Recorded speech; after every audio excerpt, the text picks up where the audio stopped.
O que causou o acidente que matou o secretário-geral da ONU? Foi um acidente devastador. Esse homem foi um defensor da paz mundial. Como uma missão de paz altamente secreta na África terminou em morte? É difícil entender como podem ter errado isso. Certas pessoas que acreditam que apenas não é possível que Dag Hammarskjöld tenha sido morto num acidente comum. Existem muitas teorias controversas. Dag Hammarskjöld foi assassinado. Ponto. Mas a verdade pode finalmente vir à luz. Como investigador, eu não quero fechar nenhuma porta.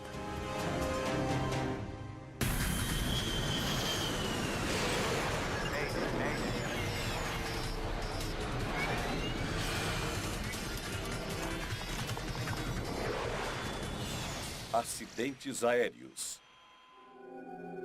Esta é uma história real baseada em relatórios oficiais e relatos de testemunhas. Missão mortífera. O investigador de acidentes aéreos sueco Sven Hammenberg está entrando em um mundo de intriga e mortíferas conspirações da Guerra Fria. Janeiro de 2013. Um comitê especial que se reporta à ONU precisa que ele determine se um desastre aéreo de 1961 foi um acidente ou um assassinato.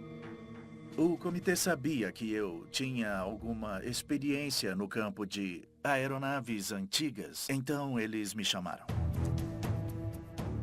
Ele sente a pressão para chegar ao fundo de um mistério da aviação que é tão controverso hoje quanto era 55 anos atrás. Existe uma ampla gama de coisas que nunca foram adequadamente consideradas. Elas podem não revelar a verdade derradeira, mas exigem uma nova investigação. Hammarberg estuda os eventos da noite do voo fatídico. 18 de setembro de 1961. Um avião de transporte das Nações Unidas, o Albertina, está em uma missão vital na África Central. Previsão em Ndola em 2347. Horário da chegada 0020. O destino é o aeroporto de Ndola, na colônia britânica do norte da Rodésia. Entendido. Condições em Ndola, vento 120, nós, visibilidade 5 a 10 milhas com uma ligeira névoa. Controladores e dignitários locais esperam ansiosamente a chegada de uma das pessoas mais importantes do mundo. Altímetro em 30.15. Entendido. Peço liberação para descer em 57. Entendido. 57 liberado para descer a 6.000 pés. A bordo do DC-6 está o secretário-geral da ONU, Dag Hammarskjöld. Pelo menos aceitam conversar. O que mais sabemos sobre as últimas exigências deles? Ele está vindo do Congo para conduzir conversas de paz de alto nível com um líder rebelde. Hammarskjöld e muito provavelmente membros da comitiva dele a bordo sabem bem que essa era uma missão difícil. Ele era um secretário-geral para quem risco físico era parte integral do trabalho. Muito bem. Descendo a 6.000, nenhum tráfego à frente. 6.000, sim senhor. O comandante é Per Halonquist, de 35 anos. A nossa visibilidade deve ser boa quando chegarmos lá embaixo. Lars Litton, de 29 anos, é o primeiro oficial de Halonquist. A vida pilotando um avião de transporte no Congo na década de 60, durante a descolonização, era realmente um desafio fantástico para todos. O ex-piloto e investigador da NTSB, Robert McIntosh, conduziu missões de transporte para a ONU na década de 60. Durante o meu tempo no Congo, eu provavelmente fui um cara de sorte, porque havia mercenários por todo o lado e eu nunca encontrei buracos de bala na minha aeronave. 7.000. Muito bem. Quero 2.000 RPM e 20 polegadas. Altitude mínima de descida? São 5.000 pés, mas veremos a pista muito antes disso. O voo deixou a capital congolesa, Leopoldville, há pouco mais de 6 horas. Por motivos de segurança, ele fez uma rota indireta até Ndola. Eles fizeram correções na rota do avião para evitar quaisquer surpresas desagradáveis. Primeiro de tudo, precisamos entender o cessar-fogo. Não podemos ser vistos como inimigo aqui. Para prevenir uma emboscada, nenhum plano de voo foi registrado e os pilotos mantiveram silêncio de rádio na maior parte do voo. A missão é um segredo muito bem guardado.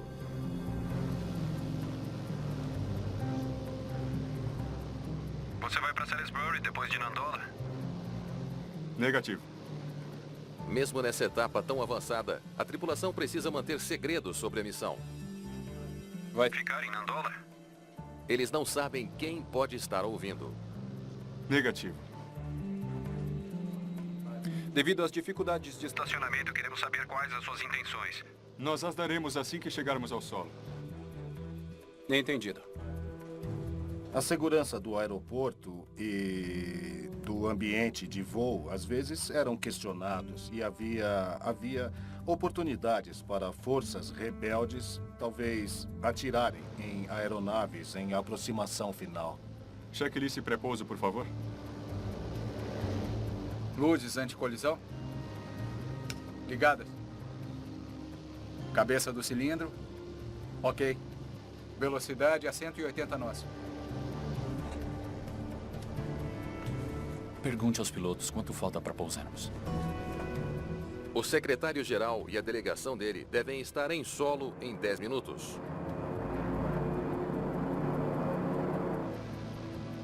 Estou vendo suas luzes. Sobrevoando em Dola. Descendo. Entendido. Informe quando chegar a 6.000 pés. Entendido. Certo, eles estão a 10 minutos daqui.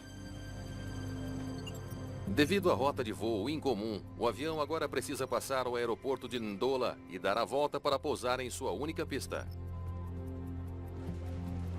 Ndola era no meio do nada, com uma pequena torre de controle, alguns morros em volta e... Certamente à noite era extremamente difícil pousar lá. 180 nós, senhor. A velocidade está boa, obrigado. Você certamente precisa estar extremamente atento aos riscos em torno de um aeroporto tão pequeno. A tripulação começa a fazer a última curva à esquerda para se alinhar com a pista.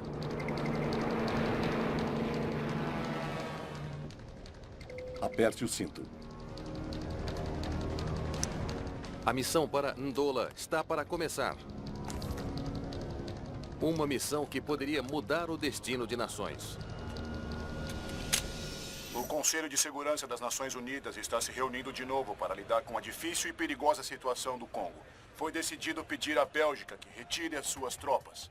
O Congo, no início dos anos 60, era a maior prioridade da Guerra Fria. Era da maior importância geoestratégica.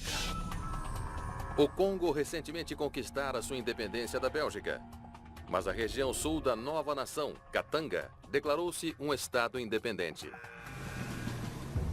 Uma sangrenta guerra civil irrompeu. E com a mais rica mina de urânio do mundo em Katanga, potências mundiais, incluindo os Estados Unidos e União Soviética, estão apoiando facções opostas. O risco de uma catástrofe global é muito real. É preciso lembrar que as bombas nucleares que foram lançadas sobre Hiroshima e Nagasaki foram construídas com urânio de Katanga. Hammarskjöld espera resolver o conflito mortífero e ajudar a reunificar o Congo. Mas em solo, em Ndola, os controladores estão ficando preocupados. Albertina, Torre de Nandola. Está ouvindo? O avião do secretário-geral está atrasado. Para onde a aeronave foi? Porque nós não a vimos. Albertina, Torre de Nandola. Por favor, responda. Onde você está? Por que não tive informes seus? Esse seria o pensamento na mente do controlador naquele momento. O controlador faz contato com outros aeroportos da região. Salisbury, aeroporto de Nandola. Teve alguma notícia do Albertina da ONU? Absolutamente nada. Nada. Talvez a missão secreta do Albertina o tenha levado a um destino diferente no último minuto. Lusaka, aeroporto de Nandola. Teve algum contato com o voo da ONU? Negativo, nenhum contato aqui. O avião transportando um dos homens mais importantes do planeta está sumido. É um mistério que assombrará Ndola e o mundo por décadas.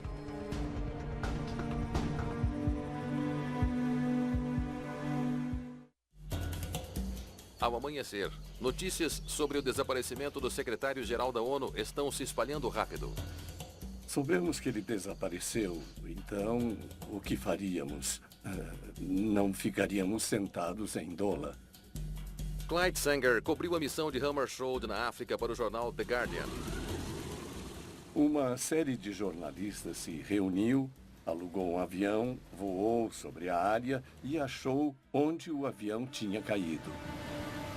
Do lado de um morro, 14 quilômetros a oeste do aeroporto, jornalistas viram uma abertura entre as árvores. E era bem larga. Ele havia cortado muitas árvores, tanto que havia um espaço aberto com tocos de árvores. Seja por que foi que deu errado, o voo claramente terminou com um impacto violento, seguido de um fogo intenso. Quando as autoridades locais chegam, encontram corpos cercados por destroços muito queimados. A polícia do norte da Rodésia disse: não, fiquem para trás, fiquem para trás. Então só pudemos ver de longe. Eles tinham encontrado um pedaço grande da fuselagem num lugar que dava para ver.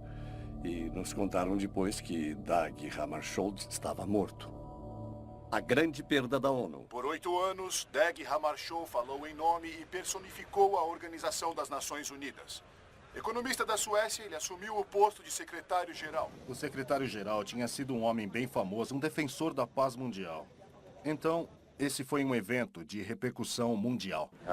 Eu sei que falo por todos, os meus compatriotas americanos, expressando a sensação de grande choque e perda pela morte precoce do secretário-geral das Nações Unidas, Sr. Dag Hammarskjöld. Com a perda de Dag Hammarskjöld e sua delegação, a perspectiva de paz no Congo desvanece. Os intermediários regionais não têm intenção alguma de dar seguimento à missão do secretário-geral. A missão dele de continuar a tentar reunir a província que o preocupava, a província de Katanga, ia contra os interesses de muitas pessoas.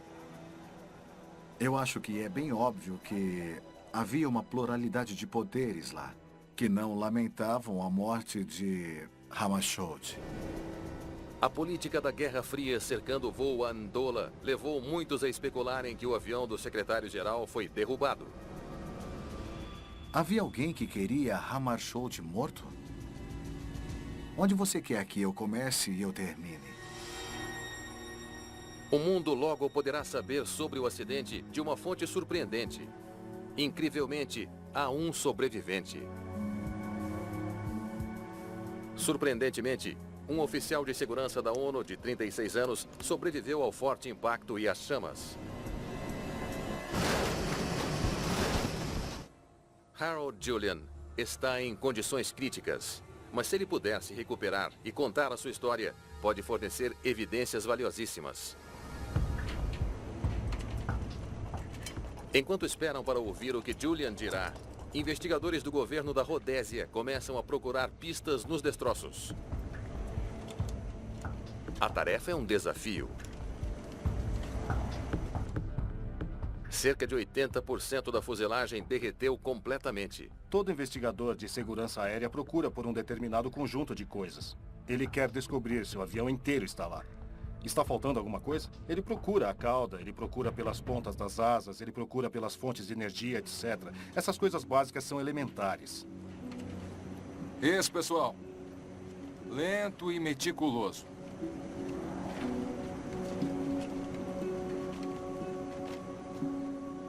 Entre os destroços queimados, há também objetos pessoais.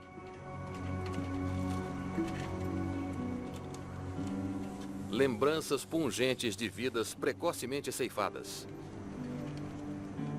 Até mesmo eles podem ajudar os investigadores a descobrir mais.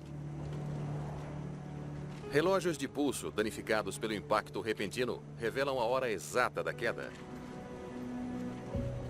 00:13.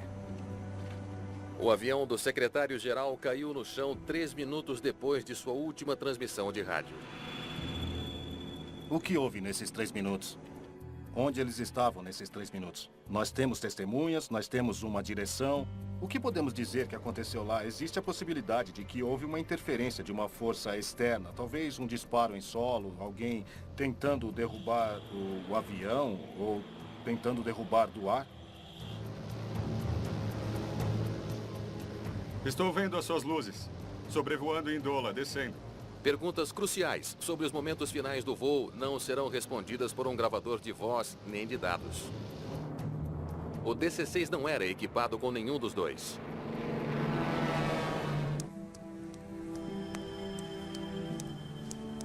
A única chance de conseguir o relato de primeira mão sobre o que aconteceu está com o oficial de segurança da ONU, que está gravemente ferido. O Doug disse para voltarmos. As poucas palavras de Harold Julian são surpreendentes. Ele explodiu. Ele sugere que o avião explodiu antes de cair. Nós precisamos voltar.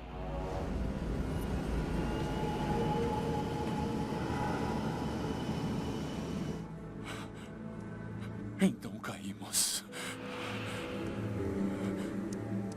Ele não estava nada bem depois do acidente e estava tomando analgésicos muito fortes. Então, fica difícil dimensionar o valor da declaração dele. Investigadores esperam que Julian dê mais detalhes depois de se recuperar. Mas isso não acontece. Ele morre 5 dias depois do acidente. Ele explodiu mesmo antes de cair, como ele disse? Poderia um míssil ou bomba ter derrubado o avião do secretário-geral? Os rebeldes separatistas têm um caça capaz de derrubar um DC-6.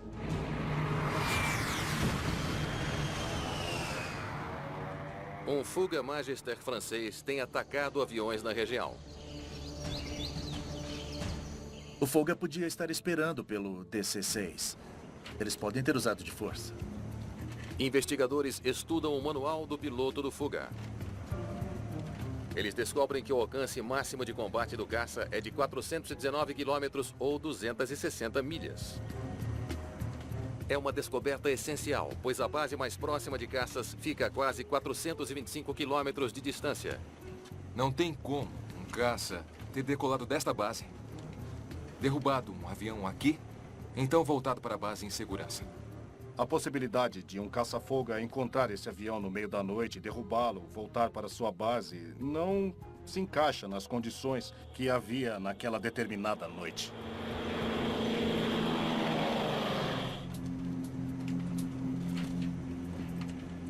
Os investigadores estudam o revestimento de metal do DC-6 em busca de evidências de que ele foi arrancado por fogo de metralhadora ou um míssil. Eles não encontram nada. Avançando um pouco mais, eles testam cinzas do local do acidente para ver se há explosivos.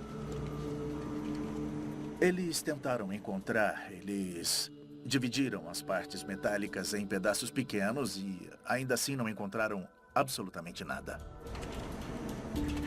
Além disso, quando investigadores estudam pedaços essenciais dos destroços do DC-6, tudo aponta para um avião que estava descendo para fazer um pouso de rotina.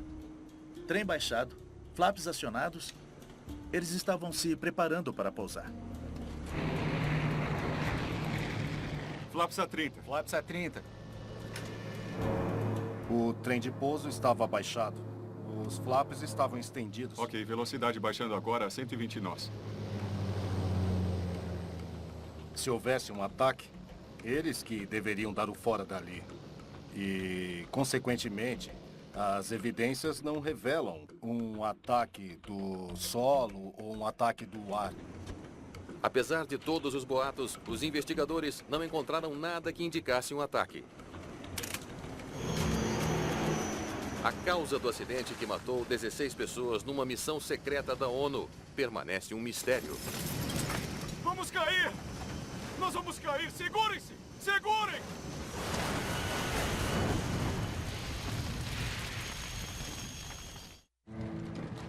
Onze dias depois do acidente em Ndola, autoridades do mundo todo reúnem-se em Uppsala, a cidade natal de Dag Hammarskjöld, para o funeral de Estado. A coroa de flores colocada pela família dele contém uma única pergunta: por quê? Foi devastador. Hammarskjöld era uma pessoa da maior integridade. Ele acreditava na justiça, ele acreditava na igualdade, ele acreditava na solidariedade. Analisando os registros de manutenção do Albertina, os investigadores fazem uma descoberta perturbadora. Buraco de bala no motor número 2. Isso não se vê todo dia. Horas depois do DC-6 decolar para Ndola, o avião foi atingido por tiros. Havia problemas, como grupos que disparavam em aeronaves no solo, tentando causar conflitos. Os mecânicos repararam os danos no motor e o avião foi considerado apto a voar. A descoberta levou os investigadores a pensar. Então, aquele motor havia sido gravemente danificado? Perdemos no motor número 2. Preciso de potência máxima no número 1. Máximo no 1. Talvez o motor danificado tenha falhado num momento crítico, fazendo com que o Albertina, de repente, perdesse altitude.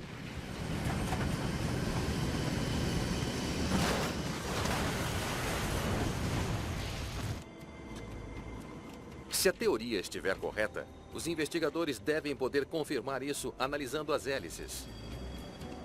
Precisamos olhar cada uma delas para ver se há indícios de envergamento nas lâminas dos rotores quando entraram na floresta. Essas coisas deviam estar girando muito rápido para mastigar tanta madeira. O exame nas pás não deixa dúvida alguma. Elas estavam girando normalmente quando atingiram as árvores. Estavam bem simétricas, indicando que os motores estavam totalmente operacionais quando a queda aconteceu. Bom, não pode ser falha dos motores. O tiro dado no motor não causou a queda.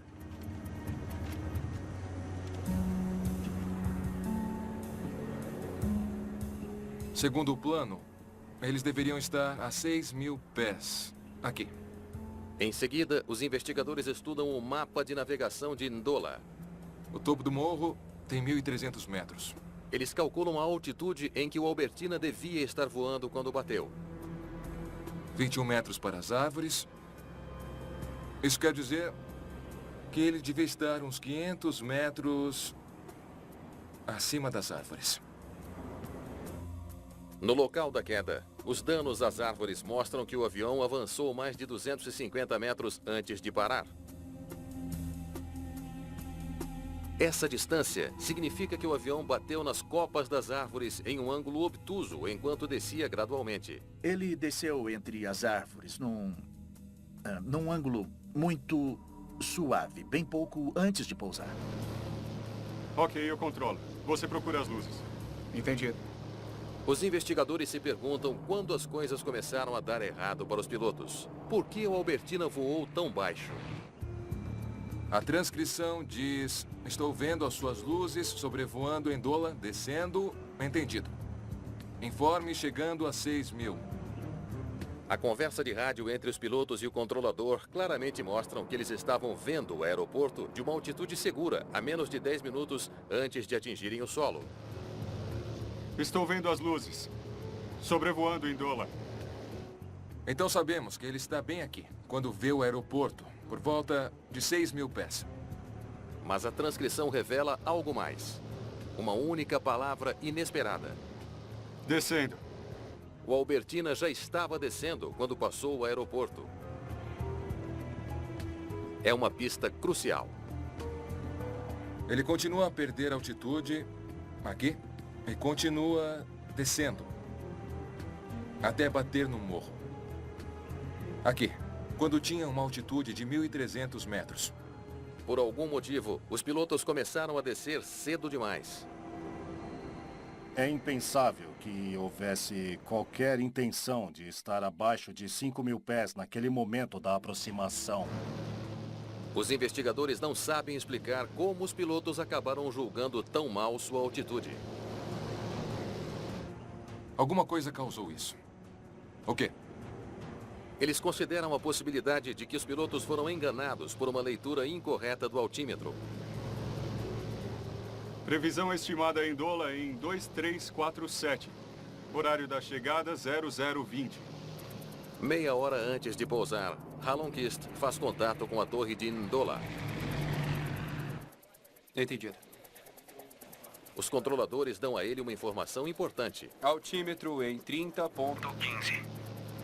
Entendido. Os pilotos precisam calibrar seus altímetros para cada aeroporto em que pousam, inserindo a altitude em que a pista está acima do mar.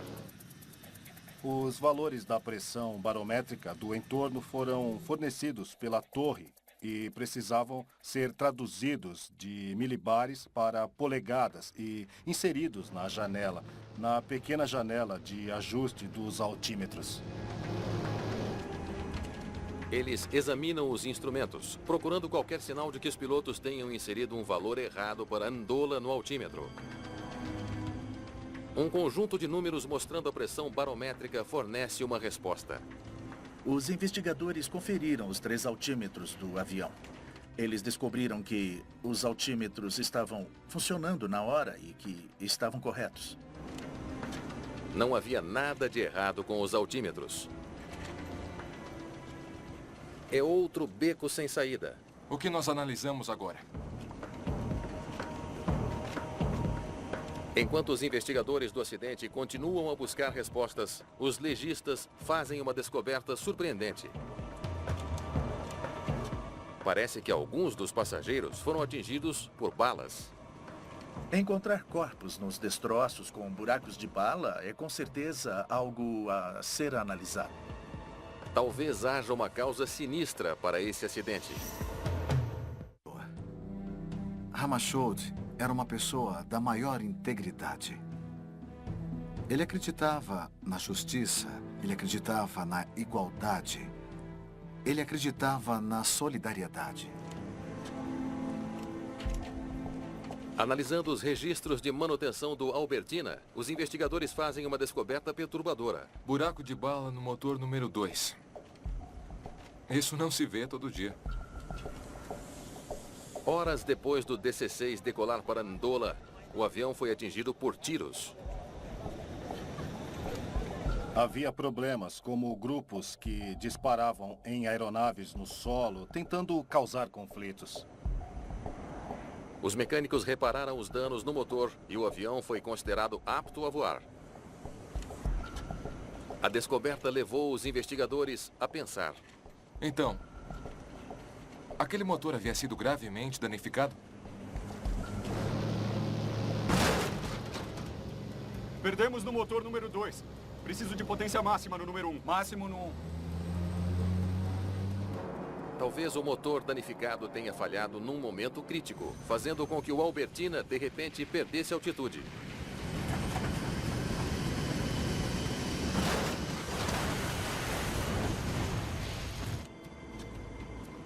Se a teoria estiver correta, os investigadores devem poder confirmar isso analisando as hélices.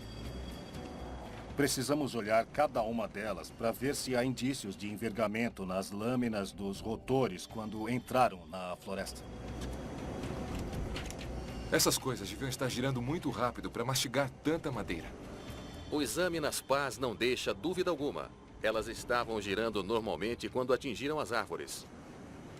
Estavam bem simétricas, indicando que os motores estavam totalmente operacionais quando a queda aconteceu. Bom, não pode ser falha dos motores. O tiro dado no motor não causou a queda.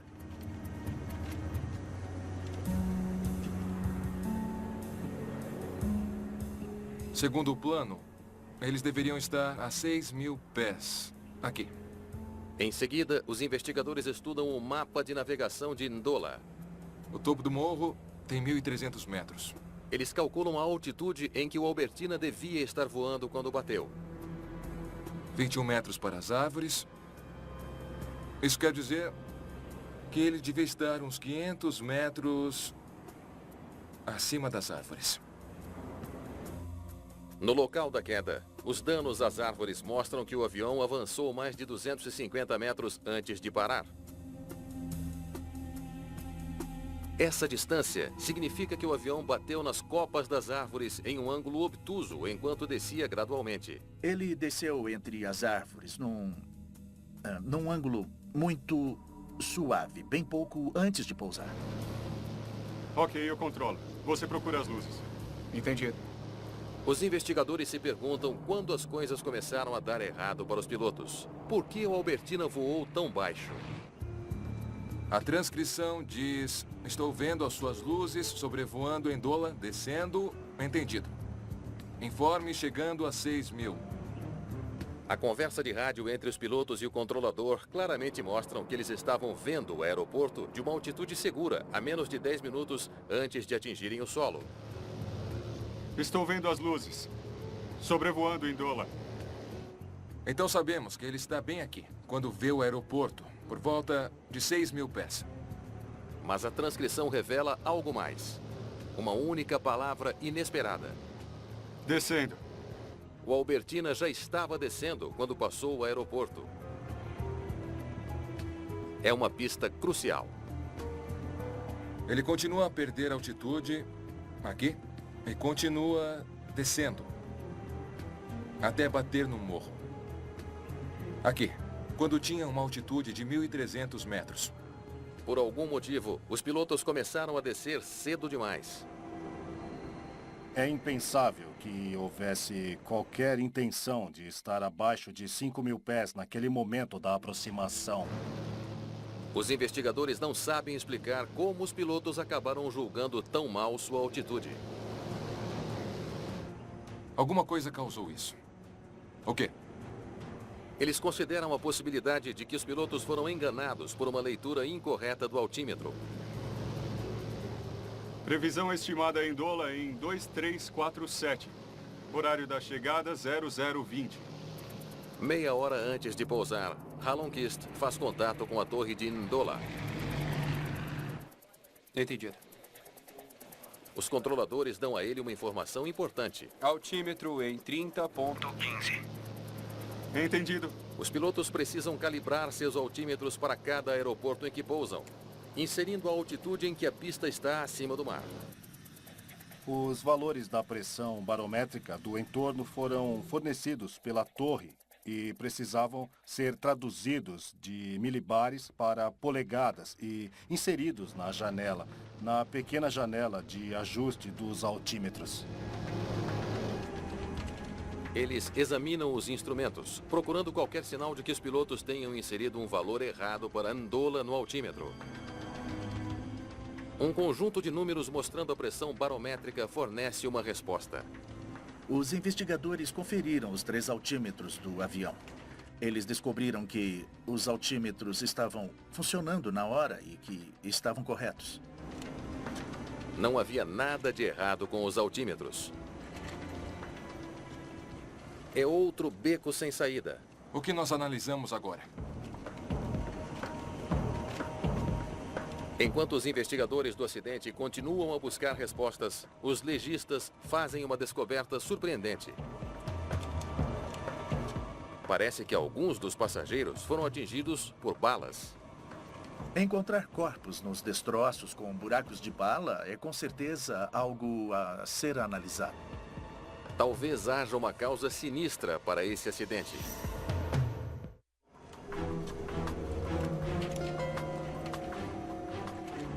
Os investigadores peneiram a terra do local da queda, onde uma missão de paz da ONU terminou em chamas.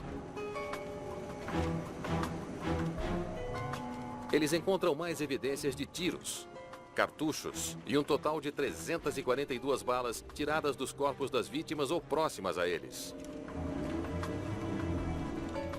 Eles foram alvejados a bordo do avião ou de fora. Os investigadores precisam saber. Especialistas em balística trabalham para descobrir a resposta. Quando uma bala passa pelo cano de uma arma, ela gira. Esse movimento deixa na bala marcas muito características, chamadas ranhuras. Mas os testes balísticos revelam ainda outra surpresa. Nenhuma das balas tem sinais de ranhuras. Elas nunca foram disparadas de nenhuma arma. Nós testamos todas? As pessoas que foram feridas pelas balas também as carregavam, porque elas eram guardas. Então carregavam munição com eles. A investigação mostra que a causa mais provável dos ferimentos foi porque as balas, de algum jeito, explodiram e acabaram penetrando os corpos. Os investigadores rhodesianos concluem que as balas provavelmente explodiram no calor do incêndio após a queda e que penetraram os corpos em sua proximidade. Sem qualquer evidência de sabotagem ou ataque, nem qualquer sinal de falha mecânica, parece cada vez mais que a causa da queda foi erro do piloto. Esses caras são experientes. É difícil entender como erraram isso. Será que os pilotos se distraíram nos últimos momentos do voo? Uma descoberta feita no primeiro dia da investigação sustenta essa ideia. Quando o resgate vasculhou os destroços, encontrou evidências de que o guarda-costas da ONU estava na cabine na hora da queda. Então, esta é a área da cabine. E eles encontraram o corpo do oficial de segurança aqui. Pergunte ao piloto quanto falta para pousarmos.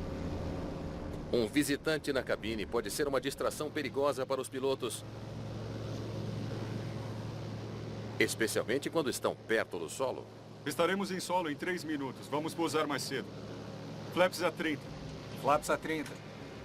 É preciso prestar atenção a pequenos movimentos nos instrumentos. Pode deixar o seu pessoal em alerta se quiser.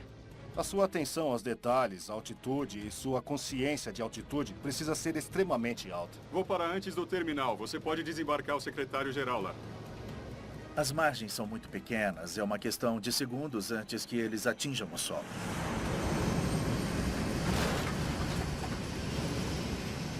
Nós vamos cair! Segurem-se! Segurem-se!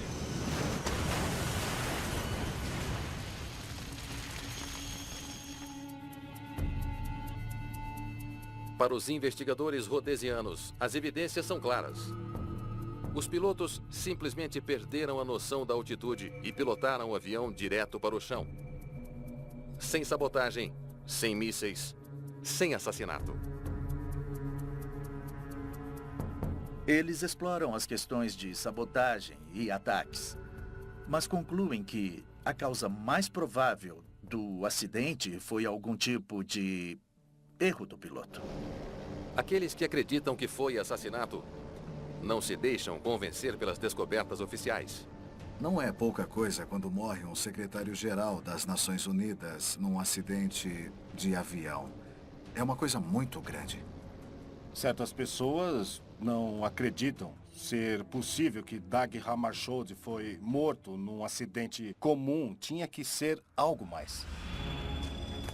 Mas 3 relatórios subsequentes do acidente concordam. Não há evidências de assassinato. O caso Hammarskjöld é fechado. E então, em 2011, 50 anos após o acidente, novas e surpreendentes alegações vêm à luz. A escritora Susan Williams entrevista Charlie Saltall, um ex-oficial da inteligência americana com uma história surpreendente. Saltall estava trabalhando numa base de monitoramento de sinais no Chipre, na noite em que o avião de Hammarskjöld caiu. Estou vendo um avião de transporte voando baixo. Ele alega que ouviu uma gravação dável. Eu vou descer para Farak. Daquela que poderia ser a voz de um piloto lançando um ataque contra o Albertina. É o DC-6 da Transair. Existe a possibilidade de que havia uma estação de escuta e que estava gravando as transmissões de rádio e mandando-as para a ASN. Eu o atingi. Está em chamas e caindo. Isso é prova do que realmente aconteceu? Seriam evidências de um assassinato a sangue frio do secretário-geral da ONU? Oficial da ASN sobre a chamada de rádio misteriosa da noite da queda. Eu vou descer para fazer um ataque. Ele diz que a voz na gravação daquela noite não era desconhecida. Ela foi identificada como sendo de um famoso piloto belga, um mercenário que pilotava caças Magister para a Força Aérea Rebelde de Katanga. Na noite em que aquele avião foi derrubado, eu estava trabalhando no turno da noite. Paul Abram também trabalhava para a ASN na época. Lotado na ilha de Creta, ele alega ter ouvido um chamado de rádio semelhante. A ASN nos dizia diariamente quais eram os lugares que Hammarskjöld provavelmente viajaria. Essas eram as frequências que as estações de solo estariam usando. Este é o número da cauda deste avião. A ideia é que eles queriam saber o quanto ele estava perto de assinar um tratado de paz e, para nós, sabermos exatamente para onde ele ia e o que ele estava fazendo. Eu vou descer para atacá-lo. Em 18 de setembro de 1961, a conversa mais importante resumiu-se a: estamos vendo o avião. Sim, nós checamos. É o avião. Eu o atingi. Ele está caindo. A teoria de que ele foi derrubado ganhou peso adicional quando Williams revisou depoimentos das testemunhas que a investigação original descartou como não confiáveis. Eles descrevem um segundo avião se aproximando do DC-6 do secretário-geral a grande velocidade e atirando. Dag Hammarskjöld foi assassinado. Ponto. Seu avião foi derrubado. Williams descreve a sua teoria chocante num livro revelador chamado Quem Matou Hammarskjöld. O livro em si, e acho que, sabiamente, não teve uma conclusão definitiva. Tudo que o livro queria realizar e que conseguiu realizar foi dizer que há muitas perguntas que ainda não foram suficientemente respondidas. As alegações surpreendentes do livro levaram à ação. Em 2013, Sven Hammarberg une-se a uma nova busca pela verdade, coletando evidências para serem apresentadas às Nações Unidas. A minha tarefa era examinar os detalhes e ver se havia alguma nova informação disponível. E pediram que eu avaliasse as investigações que haviam sido realizadas antes. Ele faz parte de um comitê especial de inquérito. Ele inclui um grupo de juízes distintos que viajam até Ndola para se encontrar com testemunhas da noite do acidente. Muitos repetem a sua alegação de que viram 2 aviões no ar sobre Ndola. Eu acho que o mais importante é que ainda há testemunhas oculares e muitas delas parecem ser testemunhas bem idôneas, que foram ignoradas. Poderia a morte do secretário-geral da ONU ser mesmo um assassinato? Hammarberg cava ainda mais fundo, tentando responder essas perguntas de uma vez por todas. Quando analiso os fatos básicos em torno do acidente, eu vejo as árvores que tem no local do acidente e as declarações no rádio e tudo mais. Ok. Agora vamos ver as elevações. Ele estudou o terreno em torno do aeroporto de Ndola. Ele se dá conta da altura dos morros. E compara a sua descoberta ao que é mostrado no mapa usado pelos pilotos da ONU.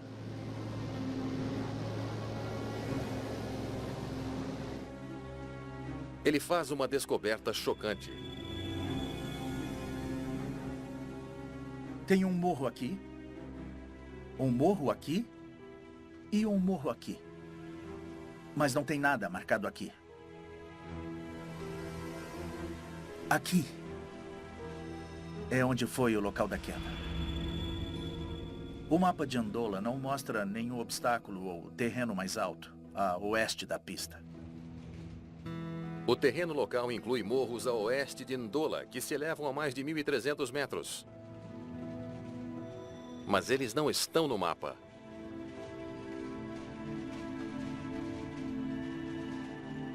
pode ter bloqueado a vista dele da pista. Os pilotos podiam não saber da altitude a oeste do aeroporto, já que não havia nada marcado no mapa.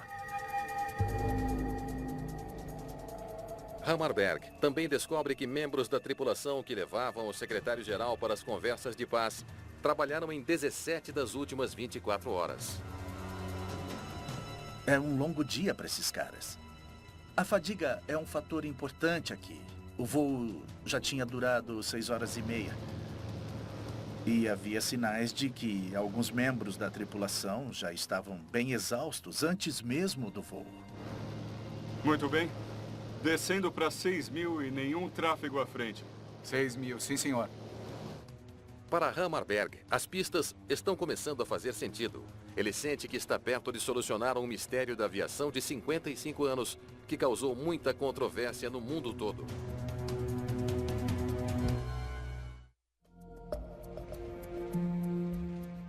Após revisar cuidadosamente todas as evidências em torno da queda do Albertina em 1961, Sven Hammarberg acredita que agora sabe o que deu errado nos últimos 3 minutos de voo.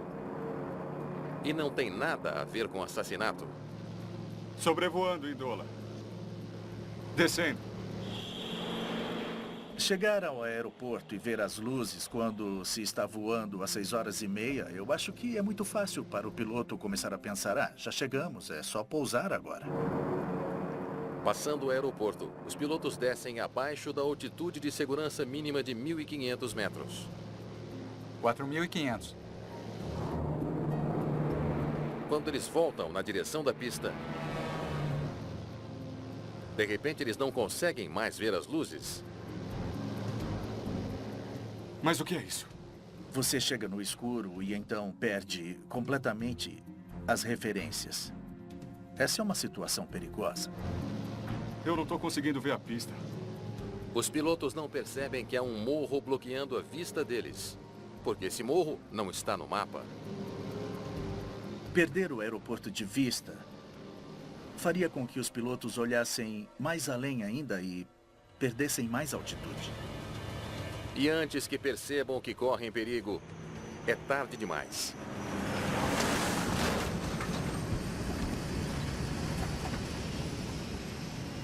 Vamos cair! Segurem-se, nós vamos cair! Segurem-se!